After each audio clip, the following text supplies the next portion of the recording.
My greatest pet peeve at the moment, because it changes, it's quite new, people who talk to you with their AirPods dangling in their ears.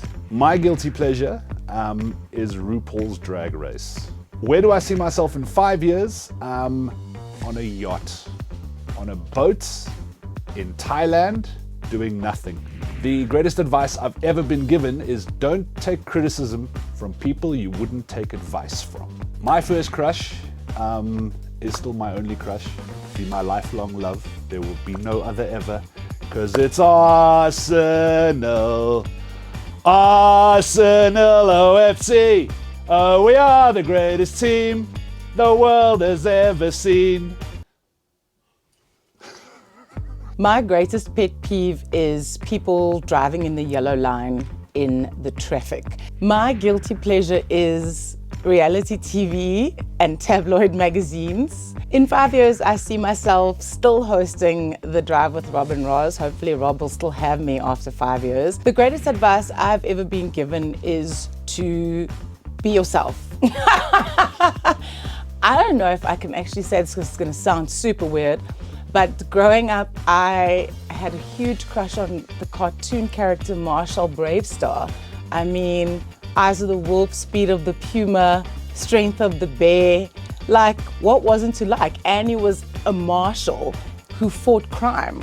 And he was just like, had these chiseled features, long flowing ponytail, so hot. Marshall Bravestar. So my greatest pet peeve is actually really gross, but it's when people have sinus problems and they make that like horrible noise in the, I can't, here's a tissue, I can't, it drives me insane.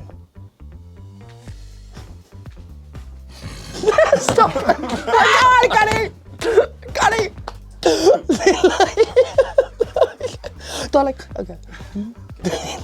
So my guilty pleasure, I think I have 3. The one is dark chocolate. I'm never going to say no to that. The other one is doing my nails because I like nice things. But the other one is rather obscure. It's Afrikaans crossword puzzles. Where do I see myself in 5 years? So I don't really structure my life and my plans according to things and achievements. I think values matter more to me. So when I look at myself in terms of where I would be in 5 years, I would more look at the kind of life I would want to live. I would want to have a life that has meaning, both for myself and for others. I'd potentially be open to being married, but that's a purely theoretical plan at this stage because there's no contenders. The greatest advice I've ever been given might sound insipid, but I find it really empowering, and it is do what you can with what you have where you are. Oh, dit is eintlik terrible. So in graad 1 het 'n seentjie vir my gevra om te kuis. En op daai stadium om een of ander rede was dit baie cool as iemand meer as een kuis gehad het. So hy het vir my gesê hy kuis klaar 2 ander mense en ek's like, okay. En ek dink hy het my 'n bietjie pikswinkie op die wang gegee en nou was dit. Maar die probleem is ons het nooit die kuis afgebreek nie. So ja, tegnies is ons nog al die jare gekuis. Hallo, as dit jy is van graad 1 in Laerskool Menlo Park, die kuis is verby. Jammer. So one of my great pet peeves is people showing disrespect. Just one of those things that I don't like to see, especially out in the open. Not that it's okay to be disrespectful, you know, behind closed doors, but you know, when you've got those situations where you see employees getting shouted at by their employers in front of the customers, in front of clients and things like that, I think that's something that definitely pisses me off just a little bit. Just seeing people getting disrespected because, you know, obviously everyone's just there to try and make a living and trying to get by. And doing that in front of other people is really not cool. My guilty pleasure, I mean, look, I like playing cricket on the weekends, but I think my guilty pleasure in terms of when I just want to zone out and just not really think about what I'm doing or what I'm watching, is definitely watching Grand Designs. Yo, where do I see myself in 5 years? That sounds like a question that I should have been asked when I joined the station.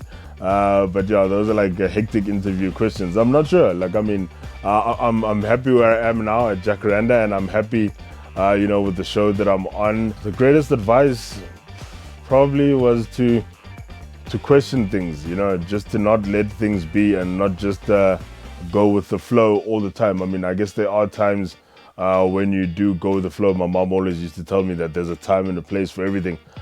My very first crush, Sure. I mean, that was probably back in grade 1. If we're talking about like real proper first crushes, I think her name is Tessa Turquoise, some young Greek. Well, I'm sure now she's a 40-year-old like me, but yeah, she's a Greek lady that I met when I was still at the Loreto Convent. Well, she was a girl back then, but yeah, that was definitely my first crush. She was very smart and sporty and talented, and yeah, I guess that's what I liked about her as well. It's brand new. Oh my word. Makes you feel alive. And exclusive to Jacaranda FM.